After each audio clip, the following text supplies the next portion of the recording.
성도들 평안하셨습니까? 앉으신 상태에서 고개를 한번 위로 이렇게 제끼면서 위를 한번 봐주십시오. 무엇이 좀 달라져 있지요? 이번에는 고개를 아래로 한번 하셔서 바닥을 한번 봐주십시오. 네, 반짝반짝 빛이 나고 있습니다. 앞에를 보셔도 새로운 카펫이 깔리고요. 전혀 다른 새로운 분위기가 만들어졌음을 보실 겁니다. 우리 성도님들 이제 3주 만에 여기서 이렇게 뵙게 됐습니다. 참 2주 동안 뵙지 못했는데 이렇게 오늘 특별히 더 반가운 주일이 된 것 같습니다. 공사를 진행하는 데 있어서 우리 성도님들께서 또 안전하게 공사가 되도록 또 기도해 주시고 또 일이 순적하게 진행되도록 이렇게 기도해 주셔서 잘 마치게 됐습니다. 너무 감사드리고 또 필요한 것들을 주님께서 또 공급해 주셔서 또 잘 된 것 같습니다. 이제 저희들이 새로운 마음으로 또 이곳에서 오늘 예배드리는 첫 주일이 됐습니다. 계속해서 또 이곳에서 더욱 놀라우신 예배를 주께서 받으시게 되기를 원합니다. 제 목소리가 지금 어떻게 들리고 있는지 제가 좀 궁금한데요. 제가 듣기에는 목소리가 종전보다 더 작게 들리실 것 같은, 제 귀로 느끼기엔 그렇습니다. 잘 들리신가요? 예, 감사합니다. 흡음 위의 시설을 새롭게 하면서 훨씬 더 이제 소리가 안정되게 들리실 것 같아요. 제 목소리가 좀 멋지게 들리시나요? 큰일 났습니다. 그렇지 않아도 멋있었는데요. 예. 예, 감사합니다. 지난번에 저는 우리 성도님들과 함께 신약 성경 우리 복음서 가운데 우리 주님을 믿고 또 간증한 사람들 가운데 두 사람의 이야기를 함께 나누었습니다. 한 번은 귀신 들렸다가 고침받은 거라사인의 이야기를 말씀드렸고요. 그 다음에는 사마리아 수가성의 여자 이야기를 나누었습니다. 제가 새 쌍둥이를 낳으려고 열심히 애를 쓰겠다고 했는데요. 오늘 다시 한번 분만하는 기분으로 말씀을 나누겠습니다. 주님께서는 거라사인이 치유를 받고 주님을 따라가기를 원한다고 했을 때 그것을 허락하지 않으시고 친족들에게 돌아가서 자신에게 얼마나 하나님의 놀라운 긍휼이 임했는지 말하라고, 말하자면 귀가시키셨습니다. 그의 간증은 그의 친족들은 물론 그 동네 많은 사람들에게 들려졌습니다. 또 주님께서는 사마리아 여자에게 물 깃는 수고를 끝내버리고 또 영원히 목마르지 않는 생수를 줄 수 있는 분이 지금 당신 앞에 와 있다, 이렇게 말씀하셨습니다. 그녀는 이 엄청난 만남으로 인해서 물동이를 버렸습니다. 그리고 그 여자는 동네에 들어가서 자신의 옛 생활을 자기에게 다 말한 이 사람을 와서 보라, 이렇게 동네 사람들을 초청했죠. 그녀가 동네 사람들에게 자신에게 일어난 이야기를 하고 있는 사이에 주님께서 제자들에게 이런 이야기를 하셨습니다. 보라, 희어져 추수하게 되었다, 이런 말씀하셨습니다. 주님께서는 사마리아 사람들이 복음 앞에 설 준비가 되어 있다라고 보신 것이었습니다.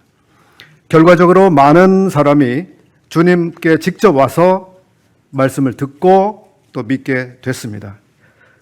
오늘은 이제 세 번째 복음서에서 발견하게 되는 믿음의 간증을 살펴보려고 합니다.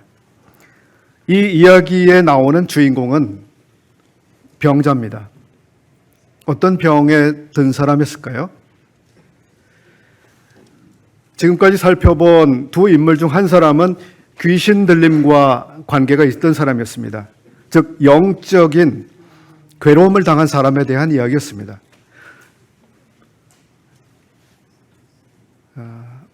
또 두 번째는 도덕적으로 비난받을 만한 삶을 살았던 사람에 대한 이야기였습니다. 마음의 공허와 관계된 문제가 그를 힘들게 했죠. 오늘 이야기의 사람은 질병 때문에 심각한 괴로움 가운데 있었던 사람의 이야기인데요. 바로 우리의 몸과 관계된 문제가 그를 괴롭히고 있었습니다.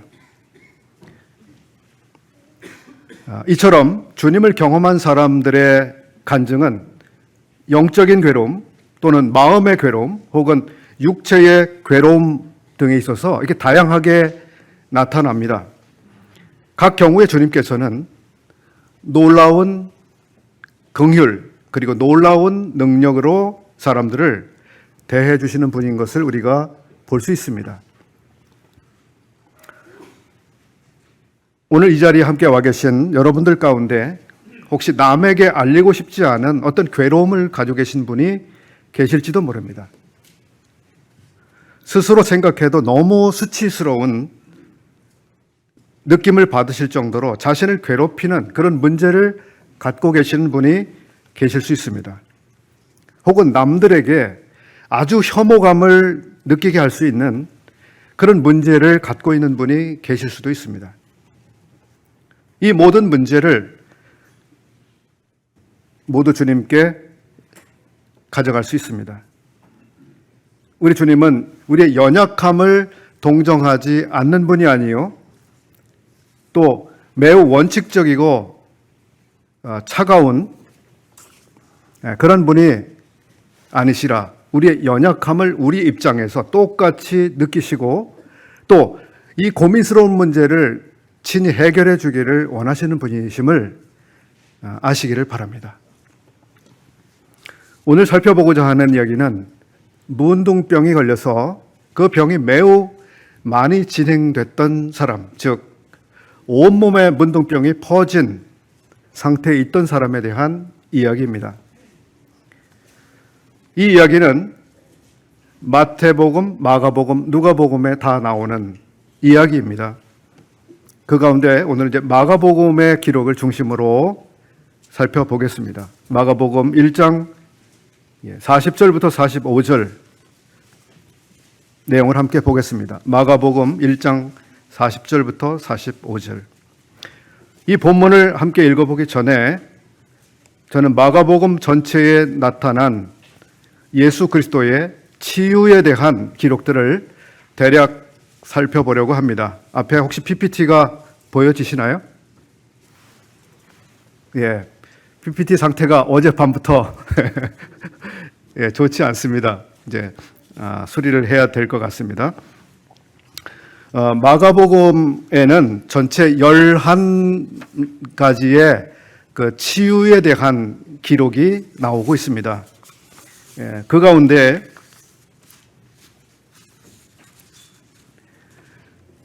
이제 오늘 이 사건과 비롯해서 7가지의 그 치유에 대한 표적이 바로 갈릴리라고 하는 그 지역에서 행해집니다. 어떤 일들이 있었는지를 PPT가 안 보이시니까 대략 말씀을 드리면 한 문둥병자가 고침을 받습니다. 그리고 중풍병자가 고침받는 이야기가 2장에 나옵니다. 3장에서는 손 마른 사람에 대한 이야기가 나옵니다. 그리고 5장에서는 야이로의 딸이라고 하는 사람에 대한 치유 이야기가 나옵니다. 5장에서는 혈루증을 앓고 있었던 여자에 대한 이야기가 나오고요. 7장에서는 귀 먹고 어눌한 사람을 고치신 이야기 나오고요. 8장 22절 이하에는 맹인을 고치신 이야기가 나옵니다. 그러니까 주님께서 병을 고치신 이야기들의 절반 이상이 갈릴리 지역에서 일어났던 일이죠. 그런데 주님께서는 이 갈릴리 지역에서 표적을 보여주시면서 전도하셨지만 생각보다 사람들의 믿음이 적은 것에 대해 책망을 하셨습니다. 즉 믿음은 표적을 보는 데서 오는 것이라기보다 하나님의 말씀을 어떻게 듣는가 하는 문제임을 우리로 생각할 수 있게 하는 대목 같습니다.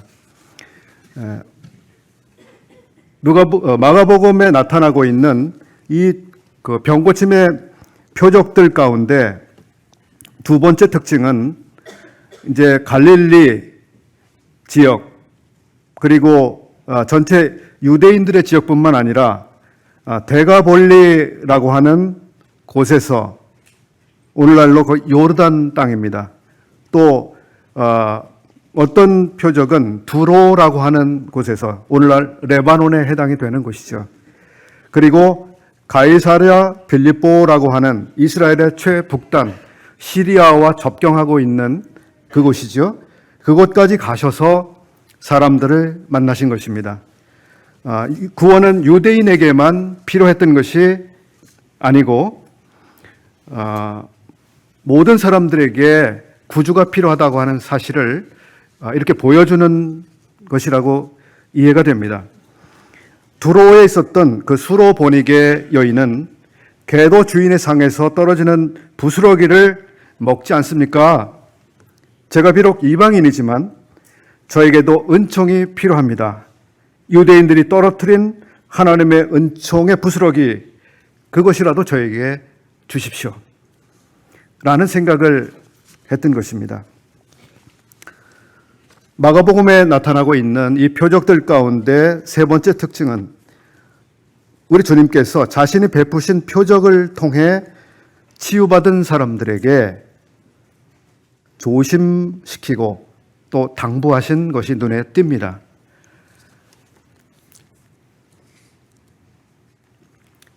이 문둥병자, 오늘 살펴보려고 하는 문둥병자의 치유에 대해서 주님께서는 치유받은 사람에게 이런 당부를 합니다. 아무에게 아무 말도 하지 말고 가서 내 몸을 제사장에게 보이고 내 깨끗하게 됨을 인하여 모세의 명한 것을 드려 저희에게 증거하라. 이렇게 하셨습니다. 자기의 병 나음을 사람들에게 이 사람 저 사람에게 보여주지 말고 바로 제사장에게 가라고 했던 것입니다. 이 마가복음을 우리가 보게 되면 이 사람이 그 말씀을 순종하지 않았습니다. 여기 증거하라라는 그런 그 용어가 사용됐는데 이 증거라는 말은 입증한다라고 하는 말과 같은 말입니다. 우리가 간증이라고 하는 말을 쓰지요. 간증, 이 테스티머니죠. 근데 이 말은 다른 말로 하면 입증하고 증명한다라고 하는 의미를 가지고 있는 말입니다. 우리의 간증을 통해서 예수님에 대한 것을 입증하는 것입니다. 그러니까 매우 귀한 것이죠.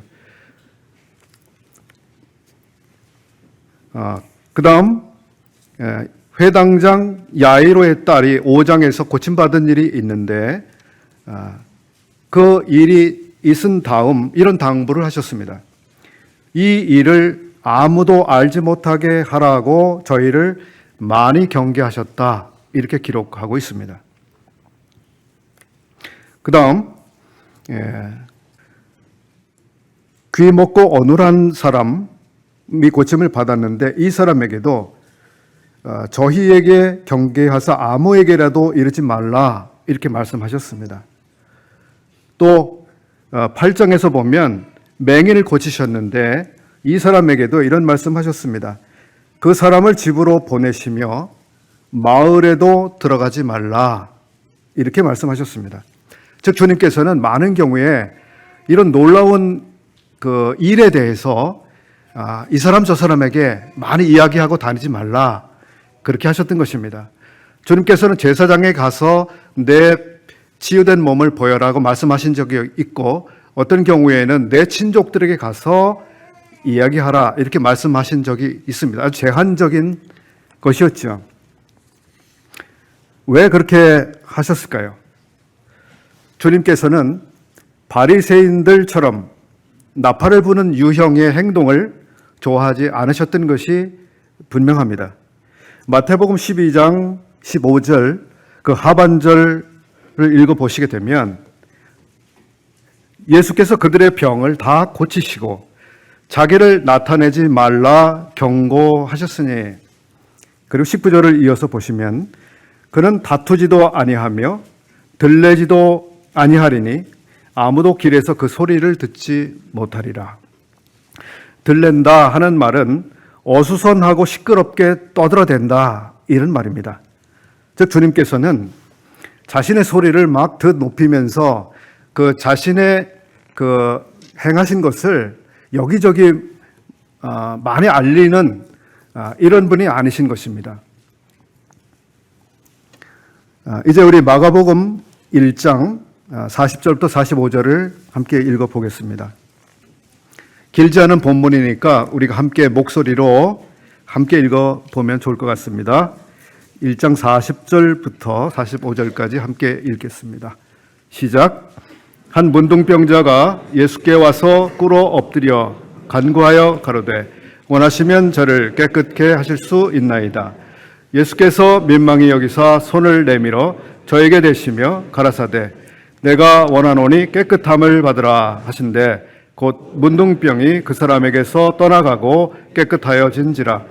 엄히 경계하사 보내시며 가라사대 삼가 아무에게 아무 말도 하지 말고 가서 내 몸을 제사장에게 보이고 내 깨끗게 됨을 인하여 모세의 명한 것을 드려 저희에게 증거하라 하셨더니, 그러나 그 사람이 나가서 이 일을 많이 전파하여 널리 퍼지게 하니 예수께서 다시는 드러나게 동네에 들어가지 못하시고 오직 바깥 한적한 곳에 계셨으나 사방에서 그에게로 나아오더라.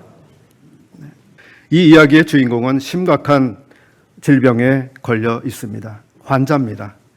나병 혹은 문둥병 또는 한센병이라고 알려진 것인데요. 이 병은 현대의학에서는 치유가 가능한 것으로 알려져 있습니다. 그렇지만 이제 구약 시대나 주님 초림 당시에 이 병은 불치병에 해당했습니다. 따라서 이 사람은 고칠 가망이 없는 사람이었습니다. 그리고 온 몸에 나병이 전부 퍼진 상태, 즉 병이 퍼질 대로 완전히 퍼져버린 상태에 있었습니다. 이 병이 진행될 때 육체에 따르는 그 통증 이런 것들이 수반이 되다가 나중에는 그것조차 느끼지 못하는 이런 병인데요. 이 사람은 병세가 이렇게까지 진행이 되면서 아마 자기의 신체 일부분이 몸에서 떨어져 나가는 정도까지 진행이 됐을 것으로 보입니다.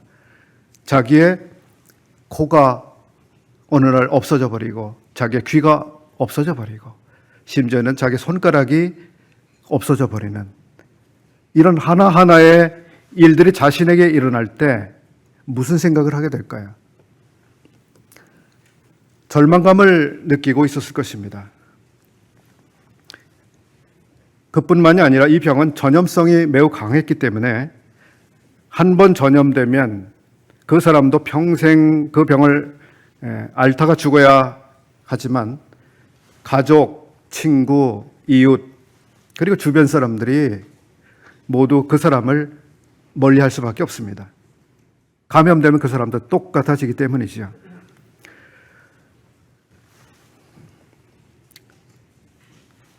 그의 피부는 짓무릅니다. 짓물이 질질 나오고 얼굴, 코, 귀, 눈이 일그러져 버리고 손도 그렇게 되고 나중에는 그렇게 되는 거죠. 신체 일부들이 떨어져 나갑니다. 제가 중학교에 입학했을 때 그곳에서 멀지 않은 곳에 나병 환자를 함께 살게 하는 집단 촌이 있었습니다. 어쩌다 그 시장이라든지 이런 곳에 가다가 그런 분들을 만나면 차마 볼 수 없는 끔찍한 모습을 보는 그런 일도 있었습니다. 자기의 신체가 이렇게 자기 몸에서 떨어져 나가는 이런 절망적인 그런 병. 그리고 이 환자를 보는 사람들은 무서워하죠. 그리고 혐오감을 갖게 됩니다. 저 사람이 나한테 가까이 오면 안 되는데, 도망가야지. 가까이 오지 마. 저 사람은 멀리 좀 있으면 좋겠어. 그런 심리를 갖게 만들죠. 이 병에 대해서 우리는 구약 성경 말씀을 통해서 조금 더 살펴볼 수 있습니다. 레위기서 13장과 14장은 아주 긴 본문을 통해서 이 병에 대해서 이야기하고 있습니다.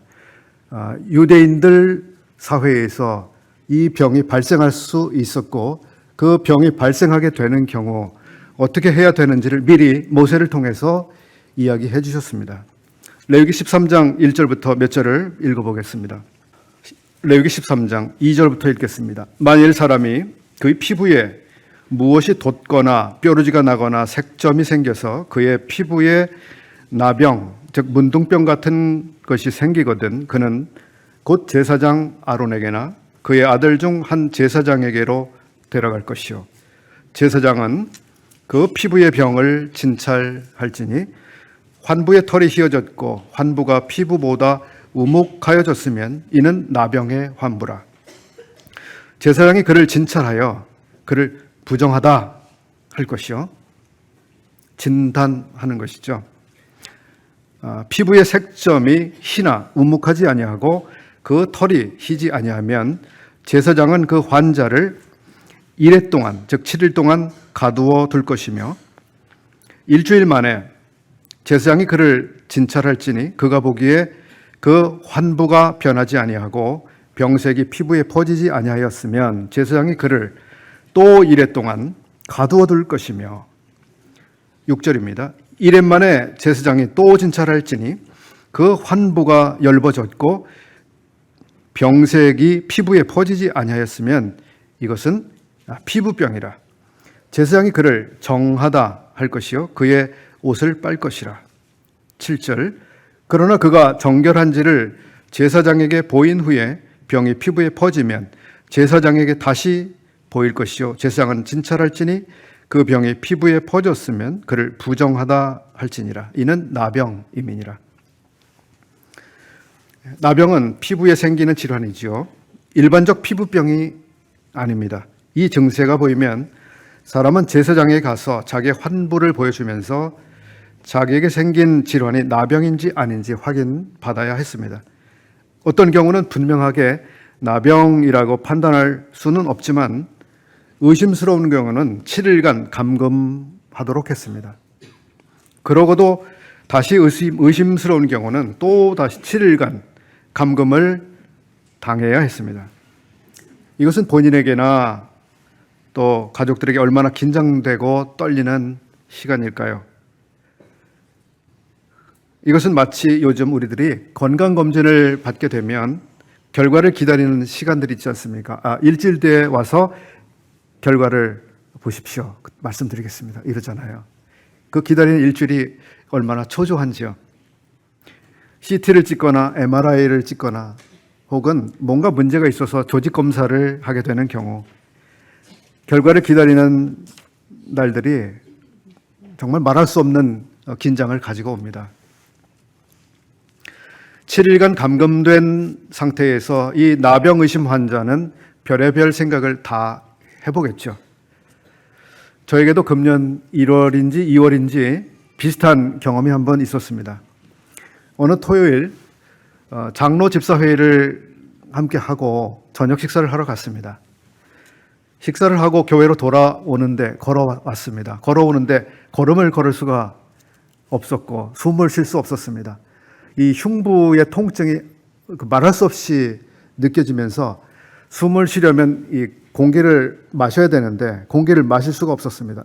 공기가 들어가는 순간 통증이 느껴지면서 숨을 멈춰야 되는 이런 일이 이제 반복이 됐습니다. 그래서 이게 체한 것인지 다른 문제인지 해결해 보려고 하다가 딸이 아빠 이건 빨리 응급실에 가야 될 문제인 것 같아. 그래서 응급실에 이제 가게 됐죠.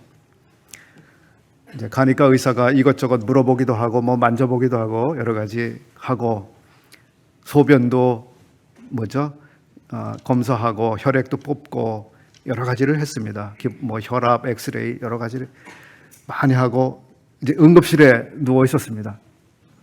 2시간이 지나고 3시간 지나도 의사가 와서 아무 얘기를 해주지 않습니다. 당신 이런 것 같습니다. 뭐 이런 결과가 나왔습니다. 뭐 말을 안 해주고 계속 누워 있게 이제 만들어 놓는 상태입니다. 그리고 한참 뒤에 의사가 와서 당신 이러이러한 수치가 높게 나왔으니 CT든가요? 뭐 그걸 또 찍어봐야 되겠습니다. 이러는 거예요. 그래서 또 이제 그걸 찍게 되고 그리고 또 뭐 1시간 또 이렇게 가고 별 생각을 다 하는 겁니다. 이제 내가 유언을 준비를 해야 되는가? 아내에게는 뭐라고 말을 할까? 뭐 등등 별 생각을 이제 다 하게 됐습니다. 레위기에 나타난 이 나병 환자에 대한 공동체의 조치는 그 공동체에서 그 사람을 격리시키는 겁니다. 우리 코로나 때도 그렇지 않았습니까? 중요한 것은 확진이 되면 7일간 갇히는 게 아니라 평생 격리되는 겁니다. 죄수는 아니죠. 죄수는 아니지만 유대인 공동체의 위험스럽고 혐오스러운 사람으로 말하자면 등록되는 겁니다. 그리고 알려지게 되죠. 레위기를 조금만 더 보겠습니다. 우리 13장 보겠는데요. 44절 보겠습니다. 레위기 13장 44절. 이는 나병 환자라 부정하니 제사장이 그를 확실히 부정하다고 할 것은 그 환부가 그 머리에 있음이니라. 머리에 난 나병의 경우입니다. 이거 나병 환자는 이제 무엇을 해야 될까요? 옷을 찢고 머리를 풀며 윗 입술을 가리고 외치기를 부정하다 부정하다 할 것이요 병 있는 날 동안은 늘 부정할 것이라. 그가 부정한즉 혼자 살되 진영 밖에서 살지니라. 말하자면 일종의 추방, 감금, 격리 뭐 이런 용어들이 생각이 나는 것이죠. 나는 부정합니다. 난 부정합니다라고 공식적으로 인정하고 선언을 해야 했습니다. 이사야가 하나님의 보좌 앞에 섰을 때 그가 발견한 것이 무엇이었습니까? 천사들은 그 보좌에 앉으신 분을 향해서 저 거룩하신 분, 정말 거룩하신 분, 거룩하신 분이라고 그렇게 외치고 있는데 이사야는 그곳에서 저 거룩하신 분이라고 하는 말도 못 꺼냅니다. 그는 자기의 부정을 보고 있습니다. 나는 부정한 사람입니다. 나는 부정한 사람이요 부정한 백성들 가운데 있는 그 부정한 사람들 가운데 한 사람입니다. 부정함을 이사야가 봤습니다. 자기의 부정함. 부정하다는 말은 하나님 앞에 나가지 못한다는 겁니다. 섬기지도 못합니다. 예배하지도 못합니다. 자신을 드리지도 못합니다. 근데 지금 이 질병의 경우 나병 환자들은 이 공동체에서조차 격리를 당해야 하는 경우입니다.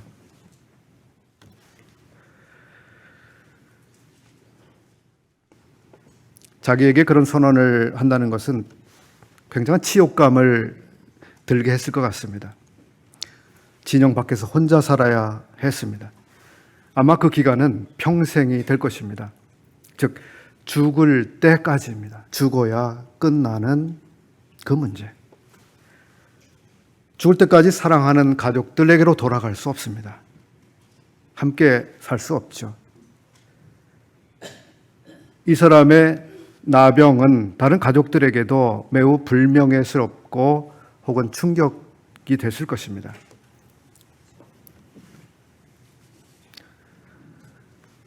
나병은 어떻게 발생하는가? 여러 이유들이 있겠습니다만 성경에서 우리가 발견하는 것 가운데 잘 기억할 수 있는 것이 하나 있습니다. 바로 우시야라고 하는 왕의 경우입니다. 유다의 왕이 하나님 앞에서 자신이 해서는 안 되는 제사장의 일을 자기가 하려고 했습니다. 사람들이 그렇게 하면 안 됩니다 라고 했지만 화를 내버렸죠. 그리고 계속 그렇게 하려고 하는 사이에 문둥병이 발생한 겁니다. 그 징계였습니다.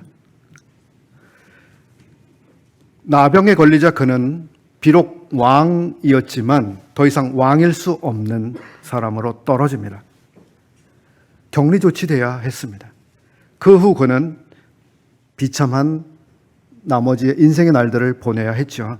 역대하 26장 21절을 제가 찾아봤습니다.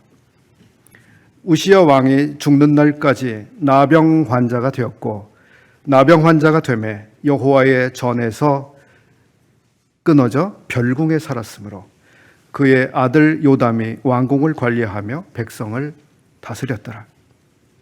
이것이 나병입니다. 살아갈 희망, 애정, 친근함 이런 것으로부터 평생 이제 격리가 되어야 하는 삶이죠. 레위기에는 나병의 진단 그리고 격리해야 될 것에 대해서는 이렇게 소상하게 또 분명하게 기록을 해 놓았습니다. 그런데 중요한 하나가 지금 거기엔 없습니다. 무엇일까요? 나병을 어떻게 치료해야 되는지 거기에 나와 있지 않은 겁니다. 치료법을 하나님은 제시하지 않았습니다. 처방이 없는 병, 곧 절망 외에는 없는 것이었습니다. 실제로 구약 성경에 보면 이스라엘 나라에서 어떤 의사에 의해서 혹은 하나님께서 나병 환자를 치료해 주셨다고 하는 기록이 나타나고 있지 않습니다. 나병 환자가 치료된 기록을 성경은 보여주지 않아요. 유명한 사건이 하나 있습니다. 열왕기 상에 나병 치료받은 사건이 하나 있죠. 바로 나만 장군에 대한 이야기입니다. 이 이야기는 이스라엘 사람의 치유에 관계된 것이 아닙니다. 바로 아람, 시리아 사람이 치유받은 내용이죠. 이스라엘 사람 중에서 치유받은 일에 대해서는 어떤 기록이 없는 것입니다. 마가복음 1장에 나오는 이 사람의 마음도 무너지고 또 무너져서 지금까지 왔습니다. 왜 나에게 이런 병이 생기게 됐을까? 아마 수도 없이 많이 생각을 했을 거예요. 아마 내 잘못 때문인가? 내가 하나님 앞에 무슨 죄를 지었기 때문에 이런 병이 생겼지? 얼마나 많은 생각을 자신이 해보았을까요? 근데 실제로 나병은 그 병에 걸린 사람의 죄 때문에만 생기는 것은 아닙니다. 네, 이유를 알 수 없는 그런 경우들이 있습니다. 그래서 나병에 걸린 사람은 심각한 죄인이다. 죄 때문에 그렇게 됐다라고 그렇게 등식화할 수는 없는 것이죠. 그러나 원인이 어디에 있든지 일단 나병에 걸리게 되면 그 사람은 부정한 사람이 됩니다. 부정한 사람. 이 사람에게는 미래의 소망, 치유에 대한 기대 아무것도 없습니다. 그런 상황에서 예수 그리스도 앞에 지금 찾아왔습니다. 1장 40절을 보시게 되면 이 사람은 예수님 앞에 와서 엎드립니다. 그리고 이렇게 말하죠. 원하시면 저를 깨끗게 하실 수 있나이다. 이 사람은 예수님에 대해 이미 알고 있었던 것 같아요. 앞에 32절과 33절 기록을 보게 되면 저물어 해질 때에 모든 병자와 귀신 들린 자를 예수께 데려오니 온 동네가 그 문 앞에 모였더라. 그러니까 이런 내용에 대해서 이 나병 환자도 듣고 알았었을 것이 분명합니다. 문제는 그렇습니다. 예수님이 그 여러 종류의 병든 사람들을 고쳐주셨습니다. 충분히 고칠 수 있는 분이라고 하는 것을 알았던 것이죠. 즉 예수님이 병을 고쳐주실 수 있다고 하는 그 능력에 대해서는 이 사람은 이미 알고 있었습니다. 그런데 과연 예수님께서 이 나병에 걸린 나도 고쳐주실 의향이 있으신가 하는 게 중요한 문제입니다. 그분이 모든 병을 다 고치실 수 있는 능력이 있다 하더라도 내가 내 병을 고쳐주고 싶은 마음이 있어라고 하는 그 마음이 없다면 그 능력이 나와 무슨 관계가 있습니까? 어떤 도움도 되지 않는 능력이죠. 그래서 이 사람이 나와서 이렇게 말하는 겁니다. 원하시면 저를 깨끗게 해 주실 수 있습니다. 주님, 원하시면. 이것은 우리의 삶에서도 그렇지 않습니까? 주님의 지혜, 주님의 능력, 이 모든 것들이 정말 나에게 그것이 나를 향한 원하심이 아니라고 하면 우리에게 무슨 의미가 있는 것입니까?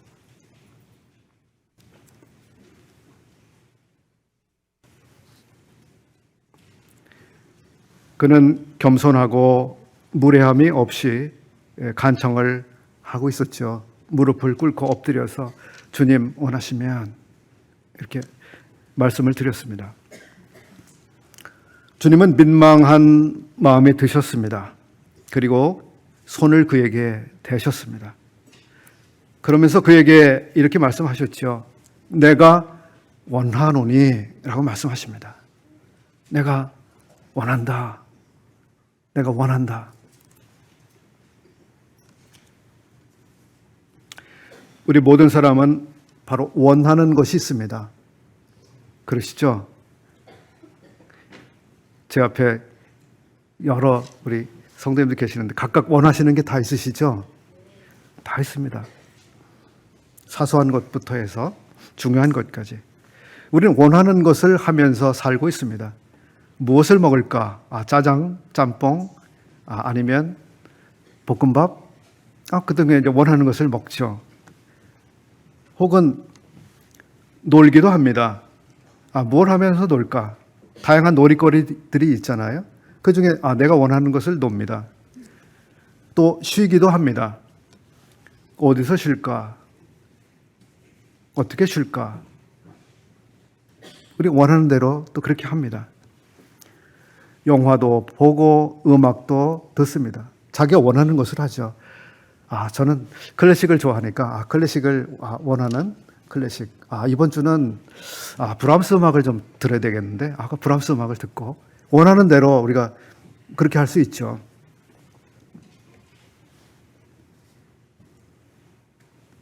그렇다고 해서 우리가 원하는 것을 다 하고 살지는 못합니다. 누구나 인정하시겠지만 우리가 원하는 것을 하면서 살지만 원하는 것을 다 하고 살지는 않습니다. 이것은 초등학생들도 이미 아는 바죠.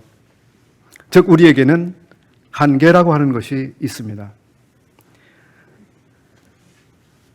그런데 주님께는 이 한계라고 하는 것이 없습니다. 그래서 그분이 원하시기만 한다면 무엇이든 해결이 되는 것이죠. 지금 나병 환자를 향해서 내가 너의 병을 낫게 해주기를 원한다. 이렇게 말씀하셨습니다. 질병은 이렇게 치유가 됩니다. 낫게 해주실 능력을 가지고 계신 분이 낫게 해주실 마음이 있을 때 치유가 됩니다. 주님은 모든 병을 항상 치료해 주시기를 원하시는 그런 분은 아닙니다.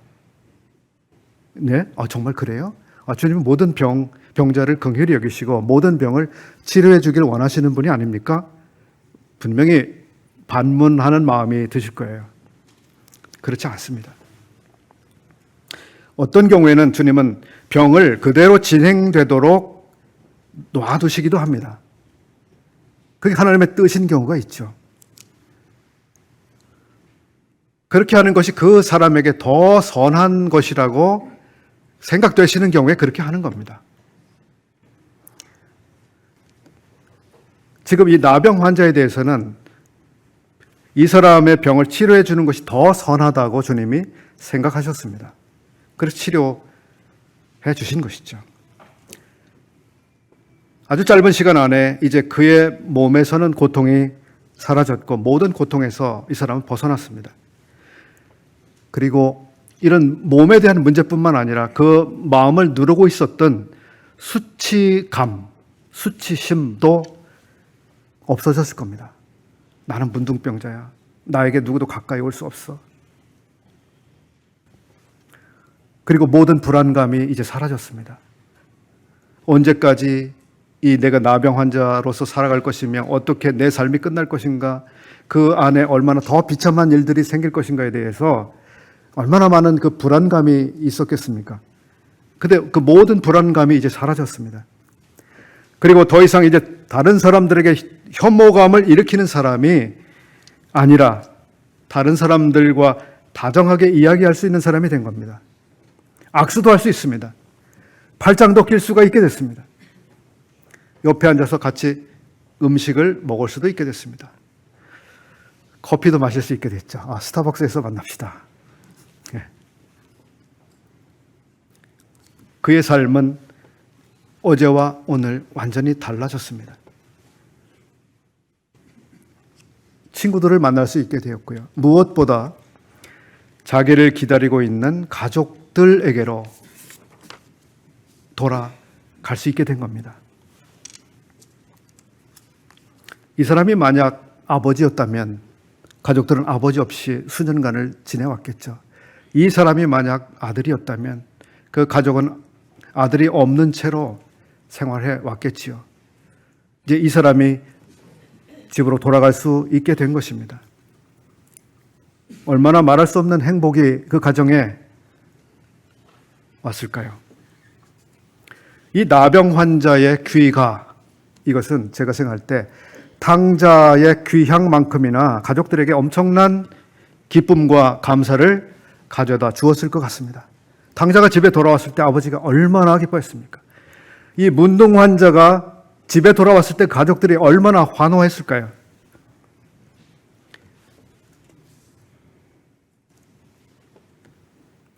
주님께서 이 사람에게 분부한 것이 있었습니다. 44절 주님께서 분부했던 것을 기록하고 있습니다.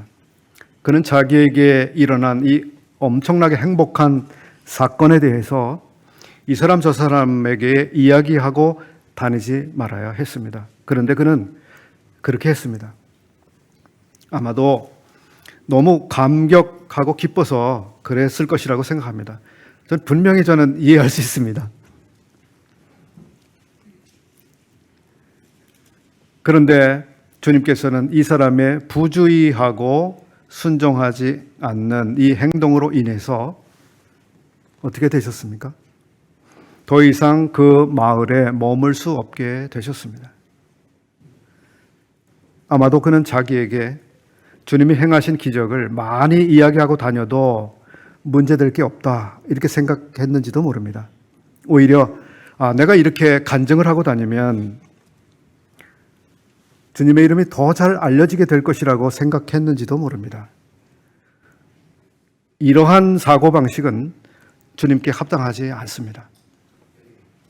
주님께서는 우리에게 무언가 명하실 때 그것은 주님께서 완전하신 지혜 가운데서 하신 말씀이기 때문에 우리가 이해가 되든 그렇지 않든 주의를 기울여야 하는 것입니다.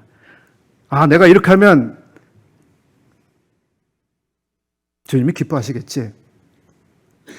일반적으로 그런 원리가 있겠습니다만 때때로 주님은 그렇게 하지 말라라고 하시는 경우가 있는 것이죠. 주님께서는 이 사람에게 다른 방식으로 자기가 치유된 은혜를 사람들에게 알리도록 했는데 그것은 곧 제사장들에게 가라고 했던 것입니다. 이 사람 제사장들에게 가지 않았습니다.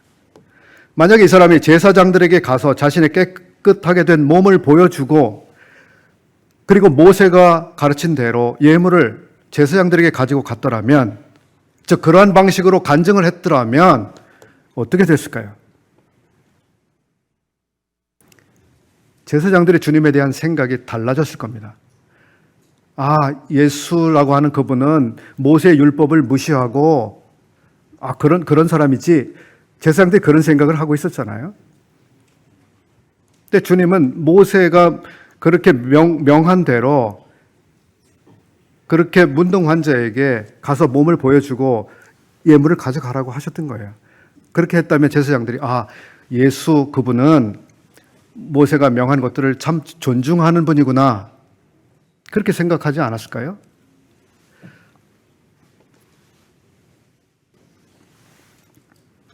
레위기 14장에는 나병에 걸렸던 사람이 정결하게 되는 그런 날에는 이렇게 하도록 미리 정하셨습니다. 2절을 보시게 되면 레위기 14장, 나병 환자가 정결하게 되는 날의 규례는 이러하니 곧 그 사람을 제사장에게로 데려갈 것이요. 3절, 제사장은 진영에서 나가 그를 진찰할지니 그 환자에게 있던 나병 환부가 나았으면 제사장은 그 정결함을 받을 자를 위하여 명령하여 살아있는 정결한 새 2마리와 백향목과 홍색 실과 우슬초를 가져오게 하고, 그리고 10절 이하에도 또 해야 될 것이 기록되어 있습니다. 만약에 그 사람이 그렇게 했더라면 얼마나 좋았을까요? 아까도 말씀드린 것처럼 간증이라고 하는 말은 입증이라는 말과 같습니다. 증명해내는 것입니다. 자신의 깨끗해진 몸을 통해서 예수 그리스도께서 어떤 분이신지를 증명하는 것이죠. 그리고 예수 그리스도께서 말씀하신 대로 그렇게 예물을 가져갔더라면 얼마나 좋았을까요? 오늘 우리는 한 나병 환자의 치유와 간증에 대해서 생각해 봤습니다.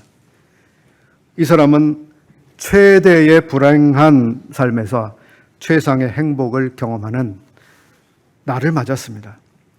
그런데 그는 간증에 있어서 주님께서 특별히 말씀하신 것을 주의하지 않음으로써 5점을 남기게 됐습니다. 이런 것이 우리에게 교훈이 되기를 바랍니다. 열심과 좋은 의도, 이것이 있다 하더라도 주님의 명확한 명령을 벗어나게 되면 우리는 그분의 목적을 방해할 수도 있다고 하는 것입니다.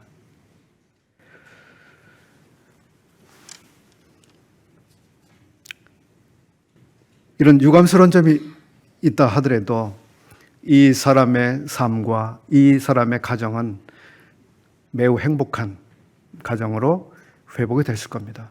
아마 주님께서 차선이 될지 모르지만 이 사람을 통해서 참 주님의 긍휼과 은혜를 더 많은 사람들에게 알 수 있도록 그렇게 하셨으리라고 생각합니다.